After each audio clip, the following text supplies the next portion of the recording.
Marvel's invasion of Disney Plus has only just begun. So what else does the comic book powerhouse have up their sleeves for the Mouse House? You better be ready. No, we are. On this IMD Brief, with some help from Marvel Studios president Kevin Feige, we run down everything we know about the MCU's future on Disney Plus. The Marvel Cinematic Universe divides its films into phases, with the first three covering the formation of the Avengers, the rise of Thanos, and the Infinity Saga. This fourth phase is the first to be intertwined with a slate of new series premiering on Disney Plus, beginning with January 2021's WandaVision. Why would you think that? Because we asked the man with the plan, Kevin Feige, if the boldly stylized WandaVision would be the template for the upcoming series, and he gave us this preview of what to expect. This is probably the most overt level, black and white, old-fashioned aspect ratio, but every show that we're working on, I think is a bold, creative swing for both the Marvel Studios and the MCU and television. So I'm very excited about what we've already shown on Falcon Winter Soldier. That is a very big scale, epic action buddy series that we're excited about. Loki, we've not said much about, but it is intriguingly different.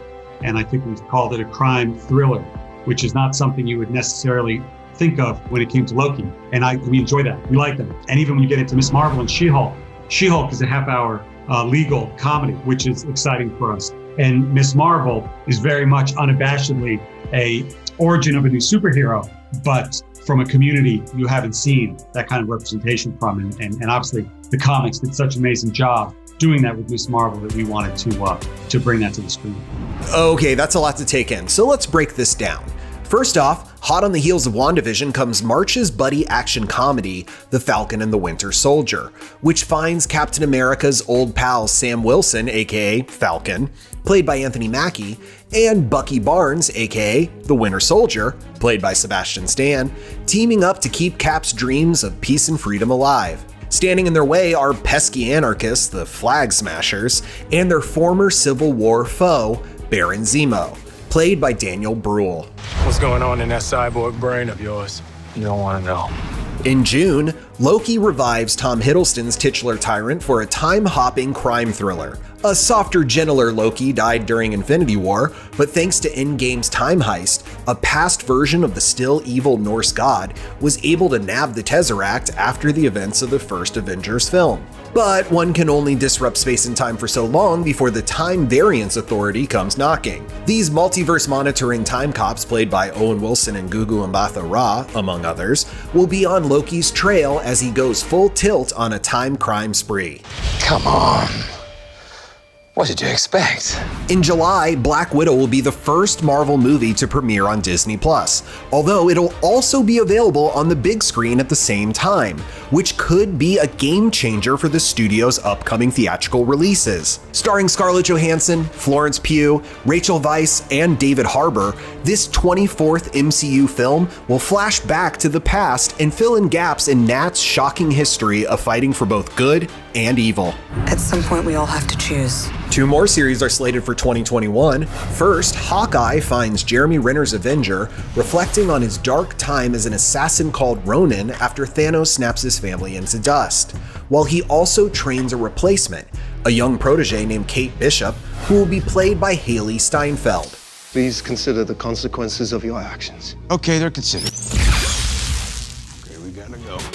The final 2021 series, Miss Marvel, is based on the wildly popular comic book series that launched in 2014 about a fan fiction writing Muslim Pakistani American girl named Kamala Khan, who gained shape-shifting powers. Played by newcomer Iman Vellani, Khan idolizes Brie Larson's Carol Danvers, hence her inspired super alter ego, and has already been announced as an integral role in 2022's Captain Marvel 2.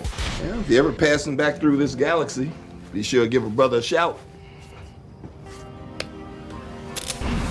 The last that Kevin Feige mentioned, but hardly the final series they have planned, considering the MCU is roughly sketched out through 2028, is half-hour courtroom comedy She-Hulk, with Tatiana Maslany as the big green cousin of Bruce Banner. Mark Ruffalo returns to Hulk Out, and surprisingly so does Tim Roth as gamma radiation nightmare Abomination from 2008's The Incredible Hulk.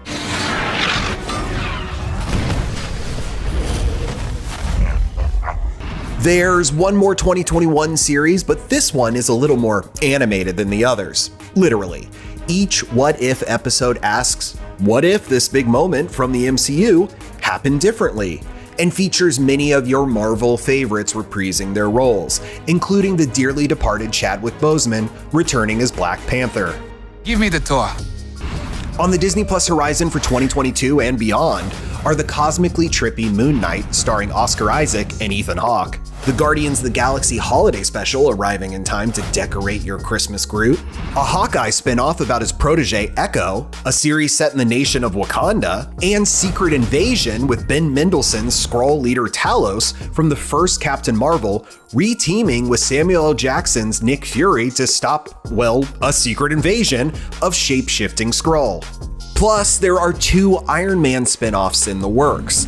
Ironheart follows young inventor Riri Williams as she designs her own power suit, and Armor Wars focuses on Don Cheadle's James Rhodes, aka War Machine, trying to stop Tony Stark's tech from falling into the wrong hands. That's the whole story? Yeah, it's a War Machine story. Oh, this is very good then. For more MCU mayhem and trending tales, stay glued to imdb.com/imdbrief.